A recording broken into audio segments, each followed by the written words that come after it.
रहना आपके ऑफिस जाने के बाद मम्मी पीठ पीछे क्या क्या करती हैं। अरे बेटा ये तो बताओ हुआ क्या है। पापा बस आप चुप रहो, मम्मी आती होंगी। इतना घबरा क्यों रही है?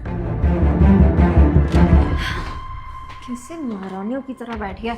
अबे ओ खड़ी हो। और तेरे को जो काम दिए थे वो तूने किए या नहीं? मम्मा कौन है ये? ये कोई भी हो, तुझे उससे मतलब। अपना मुंह बंद रख और जो काम का है ना जा वो कर। एक काम कर, हमारे लिए पानी लेके आ चल। अबे तेरी बेटी है क्या ये? मेरी बेटी? पागल है क्या? धीरज की पहली बीवी की औलाद है ये। खुद तो टपक गई, इसे यहीं छोड़ गई। इसका मतलब इतनी बड़ी बच्ची को तू संभालती है? संभाल के? कैसी बात कर रहा है तू? नौकर की तरह रखती हूँ मैं इसे। घर का सारा काम ये करती है और मैं महारानी की तरह ऐश करती हूँ। लेकिन तू तो बेवकूफ है यार। जब तुझे पता था कि उसकी पहले शादी हो चुकी, इतनी बड़ी बच्ची भी है, तो तूने उससे शादी ही क्यों की? पैसों के लिए। और किस लिए? मैंने सोचा शादी कर लूंगी, इसे संभाल लूंगी, लेकिन ये लड़की की बस में ही नहीं आती। बस कुछ टाइम बाद इसे हॉस्टल भेज के इसके बाद की सारी प्रॉपर्टी अपने नाम करवा लूंगी। इसका मतलब तो साफ है तुझे धीरज से कोई लगाव प्यार नहीं है। प्यार अगर होता तो तू यहाँ होता क्या? और तू खड़े खड़े सुन क्या रही है? जितना खाए जाकर उतना करना। मम्मी आप ना पापा को धोखा दे रही हो, ठीक नहीं कर रही हो ये। अबे ओ धोखा छोटी सी है, जुबान अंदर रख। ये धोखे का मतलब भी पता तुझे क्या होता है क्या नहीं? मेरी जो मम्मी थी ना वो मुझसे बहुत प्यार करती थी, अपने हाथों से मुझे खाना खिलाती थी। और आप मुझे तो नौकरों की तरह रखती हो घर में। अब जो नौकर होगा तो उसे नौकर की तरह ही रखूंगी ना, और कैसे रखूंगी? तेरी माँ की तू औलाद थी तभी वो तुझसे प्यार करती थी, लेकिन मेरी नहीं है तो मुझझसे नहीं फालतू की उम्मीद रखियो भी मत। जाकर अब अपना काम कर। जिस दिन पापा को पता चल गया ना आप मुझसे सारे घर के काम करवाते हो, जब आपको छोड़ेंगे नहीं। अबे ओ ये अपने बाप की धमकी ना मुझे मत दे। छोटी है छोटी बनकर है, वरना जुबान निकाल लूंगी। जो मैं नहीं कर रही काम, जो करना कर लो। तुझे तो अभी मैं बताती हूँ।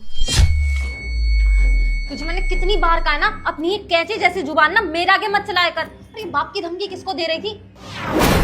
किसी और को क्यों? तेरे बाप से मैं नहीं डरती। तू इस घर में ना काम के लिए रखी गई है, तो चुपचाप जाकर अपना काम कर। चल पानी लेके आ। ठीक है जा रही हूँ। सारा मूड खराब कर दिया।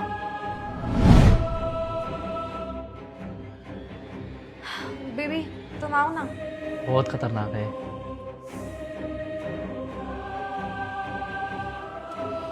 इसको तो मैं छोड़ूंगा नहीं। इसकी हिम्मत कैसे हुई मेरी बेटी बात उठाने की? अच्छा एक बात बताओ, कभी अगर धीरज को पता चल गया तो कि तुम उसकी बेटी के साथ क्या क्या करती हो? तुम उसकी चिंता मत करो, वो तो ऑफिस में इतना बिजी रहता है, उस बेचारे के पास अपनी बेटी तक के लिए टाइम नहीं है। तो उसे तो ये सब कहाँ ही पता चलेगा किसके घर में क्या चल रहा है और क्या नहीं।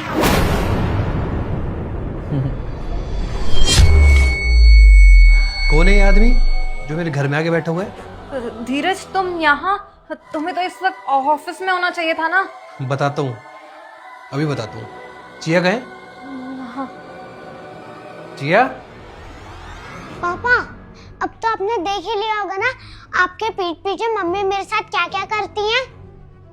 हाँ बेटा मैंने सब देख लिया। क्या देख लिया? क्या क्या कह रहे हो ये तुम? चिया का ये कहना है कि तुम मेरी पीठ पीछे मुझे धोखा दे रही हो और मेरी ही बेटी को तुमने नौकरानी बना के रखा हुआ है।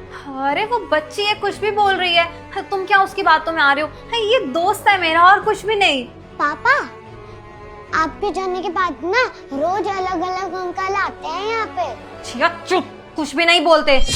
अरे धीरज वो तो बच्ची है, कुछ भी बकवास करे जा रही है। जो उसके मन में आ रहा है मुंह में आ रहा है बोल रही है। यार तुम्हें तो पता है ना घर में 100 काम होते हैं। दूध वाला आता है, अखबार वाला आता है, यहाँ तक इलेक्ट्रिशियन आता है। अब उसे क्या पता घर में कौन आ रहा है कौन नहीं, किसका क्या काम है। और तुमों की एक बच्ची की बातों में आकर मुझ पर शक कर रहे हो। चलो मान लिया 6 साल की छोटी बच्ची है, कुछ भी बोल सकती है, ठीक है, इसकी बात पे यकीन नहीं करता। लेकिन जो मैंने अपने कानों से सुना और आंखों से देखा है उसे कैसे इग्नोर कर दूं? आंखों से देखा मतलब क्या कहना चाह रहे हो तुम? अभी जो कुछ भी यहाँ पे हुआ है वो सब मैंने अपनी आंखों से देखा है, क्योंकि चिया ने मुझे वीडियो कॉल कर रखा था और वो सब देख के ही मैं ऑफिस का काम छोड़ के यहाँ पे आया हूँ तुम्हें रंगे हाथों पकड़ने के लिए। और मुझे अच्छे से पता है ये तुम्हारा कोई दोस्त नहीं है, तुम्हारा आशिक है ये। शर्म नहीं आती क्या? शादीशुदा होने के बावजूद भी तुम ये हरकत कर रही हो?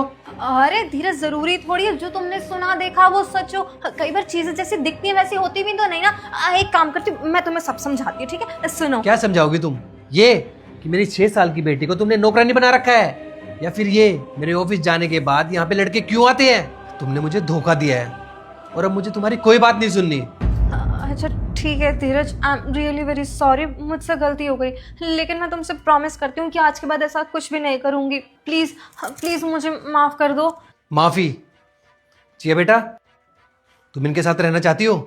नहीं, मैं इनके साथ नहीं रहना चाहती। ये बहुत गंदी मम्मी है। सुन लिया तुमने? मेरी बेटी को तुम बिल्कुल भी पसंद नहीं हो, और मेरी बेटी को अगर तुम पसंद नहीं हो तो मैं तुम्हें इस घर में नहीं देखना चाहता। निकलो यहाँ से। धीरज, एक बच्ची के कहने पे तुम मुझे घर से नहीं निकाल सकते। मैं बीवी हूँ तुम्हारी, एक बार मेरी बात तो सुनो। बस, मुझे तुम्हारी कोई बात नहीं सुननी। निकलो।